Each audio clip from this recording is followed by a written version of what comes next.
On a bright spring morning in May 2001, a brutal crime shattered an affluent neighborhood in Chevy Chase, Maryland. A loving mother lay dead in her own home, and the killer walked free for 23 years, hiding in plain sight while suspicion fell on everyone but him. Leslie Preer was 49 years old when her life was violently taken from her. She was one of 8 siblings, a devoted wife, and mother to her daughter Lauren. Those who knew her described her as kind, beautiful inside and out, and deeply committed to her community. She volunteered at a local library, teaching English as a second language to those who needed it most. On the morning of May 2, 2001, Leslie failed to show up for work at her advertising production company. This was completely out of character for her.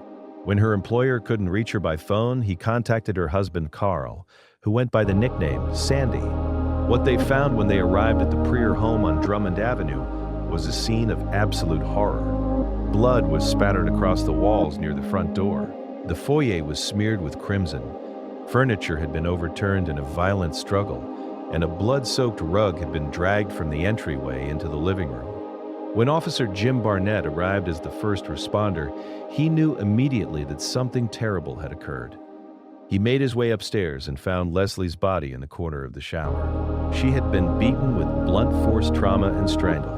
The brutality of the attack sent shockwaves through the quiet, affluent community. Detectives collected DNA evidence from the scene, including blood samples found throughout the house, and critically, DNA recovered from beneath Leslie's fingernails. She had fought back against her attacker. The evidence clearly indicated the presence of an unknown male, but traditional DNA testing methods in 2001 couldn't identify who it belonged to. The investigation quickly focused on Leslie's husband, Sandy. Neighbors reported unusual activity the night before the murder. One neighbor told police that every light in the Preer house had been on, but all the drapes were closed, which struck him as odd. During questioning, Sandy admitted his marriage had been strained, primarily due to Leslie's drinking. This made him the prime suspect in the eyes of many in the community. But there was one critical problem with this theory. Sandy's DNA didn't match the samples found at the crime scene. Neither did the DNA of any other men investigators tested. The case went cold, and a cloud of suspicion hung over Sandy Preer for the rest of his life until he died in 2017, never seeing justice for his wife's murder. What investigators didn't know was that the killer had been right under their noses the entire time. Eugene Gligor was just 21 years old when he murdered Leslie Preer. He had dated Leslie's daughter, Lauren, when they were both 15 years old in high school. The two had lived in the same neighborhood, and Gligor became a familiar face in the Preer household. He joined them for family dinners, holiday celebrations, and game nights. Leslie had always been kind to him and welcomed him into her home with open arms. Lauren's father, Sandy, however, had reservations. He told his daughter there was something off about the young man, though he couldn't quite put his finger on what it was. After Eugene and Lauren broke up, Gligor drifted away from the family. But here's what makes this case so chilling. After murdering Leslie, Eugene Gligor didn't run, he didn't hide. He simply went on living his life as if nothing had happened. He even attended Leslie's funeral in 2001, standing among the mourners offering his condolences. A few weeks after the murder, Lauren ran into Gligor at a bar in Washington, D.C. He approached her, expressed sympathy for her loss, and they chatted as if he were just another old friend. Lauren later described the encounter as completely normal. He didn't seem weird or nervous. He looked her straight in the eye, knowing exactly what he had done, and acted as though nothing was wrong. She would later call this moment unreal, the sheer audacity of standing face to face with her mother's killer without knowing it. Gligor moved forward with his life. He worked in business development, holding positions in the restaurant industry and real estate. Eventually, he settled into a role as an account executive for a nationwide firm that specialized in video surveillance monitoring for commercial properties. The irony of a murderer working in security wasn't lost on anyone once the truth came out. He lived in a trendy apartment in Washington, D.C.'s U Street corridor. Friends described him as gregarious, warm, and seemingly committed to personal growth and self-improvement.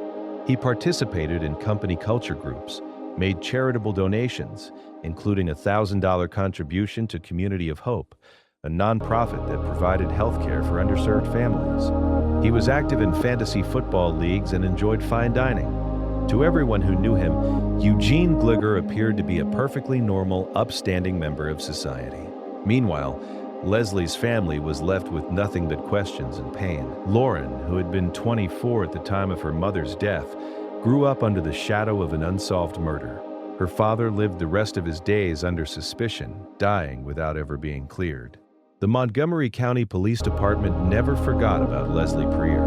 In 2022, they offered a $10,000 reward for information leading to an arrest. But it wasn't a tip that would finally crack the case. It was science. In September 2022, detectives submitted blood evidence from the crime scene to Othram, a lab in Texas that specialized in advanced forensic genetic genealogy. This cutting-edge technology allowed investigators to build a more complete DNA profile of the suspect than had been possible 2 decades earlier. The profile was then uploaded to Family Tree DNA, a consumer genealogy database that allows law enforcement to search for familial matches in violent crime investigations. The results came back with a distant familial match in Romania.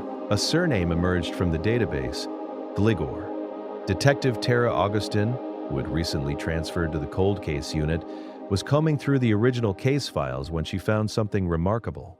In 2002, just months after Leslie's murder, a former neighbor of the Prieur family had submitted a tip suggesting that Eugene Gligar might be involved in the killing. The tip mentioned his relationship with Lauren and noted that the Gligar family had moved out of the neighborhood just 3 or 4 months after the murder. The tipster also reported that Gligar's home had often been visited by police due to noise complaints, underage drinking, and drug use. Somehow, this tip had never been fully pursued. Detective Augustine discovered that Gligar was still living in the Washington, D.C. area. But there was a problem. Gligar had a criminal history that included weapons possession, driving under the influence, and theft, but none of these arrests required his DNA to be entered into the National Law Enforcement Database, known as CODIS. This is why he had evaded detection for so long. The detectives needed a fresh sample of his DNA to make a direct comparison with the evidence from the crime scene. They devised a plan. On June 9, 2024, detectives monitored Eugene Gligar at Washington Dulles International Airport. During a secondary screening at Customs, they watched as he drank from a water bottle and then tossed it into a trash can. The moment he walked away, detectives retrieved the bottle. The DNA collected from that discarded water bottle was processed and tested.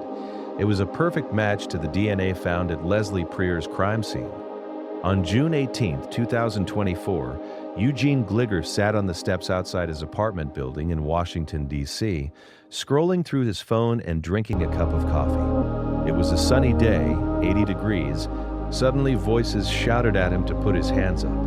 United States Marshals had come to arrest him. Gligar seemed confused, asking what was going on and why they couldn't have just called him to come in and talk. The detective's response was blunt. "You're under arrest. You should feel trapped." Eugene Gligar was charged with first-degree murder. His attorneys mounted an aggressive defense, filing motions to suppress the DNA evidence and arguing that the collection of his DNA from the water bottle violated his constitutional rights. The case was headed for trial, but in May 2025, Gligar changed course. He pleaded guilty to second-degree murder, reducing his potential sentence from life in prison to a maximum of 30 years. During the plea hearing, he finally admitted to the crime he had hidden for half his life. At his sentencing in August 2025, Gligar claimed he had been experiencing blackouts due to alcohol and drug use at the time of the murder. He told the court he vaguely remembered leaving the Prieur house that morning, but the rest was a blur. He offered no explanation for why he had gone to Leslie's home or what had triggered the brutal attack. Prosecutors rejected his claim of not remembering, arguing that this was simply a crime without a motive the defendant was willing to admit. They pointed to the fact that Gligar had tried to clean up the crime scene, with luminescence testing revealing evidence of blood in the foyer, trash cans, sinks in the kitchen and bathroom, on door frames and on the back door. This was not the behavior of someone in a blackout. More than 60 people filled the courtroom for the sentencing. Lauren Prieur, now in her late 40s, tearfully called Gligar a wolf in sheep's clothing, 6 members of Leslie's family spoke about the devastating impact her death had on their lives. They described how Sandy had lived under a cloud of suspicion until his death, never vindicated, never able to rest. Judge David Lee sentenced Eugene Gliger to 30 years in prison, with all but 22 years suspended. He would also serve 5 years of supervised probation upon release. Cheers erupted in the courtroom as the sentence was handed down. Someone shouted, "Thank you." This case marked a historic moment for Montgomery County. It was the first time that familial DNA technology had been used to solve a cold case murder in the jurisdiction. For Lauren Preer, the arrest and conviction brought a bittersweet sense of closure. Her mother's killer had finally been caught, but her father had died before he could see Eugene Gliger brought to justice. The case serves as a chilling reminder of how easily killers can hide among us, living normal lives, building careers, making friends, all while carrying the weight of an unspeakable secret. For 23 years, Eugene Gliger walked the streets as a free man, concealed in plain sight, until science and determined detectives finally brought the truth to light.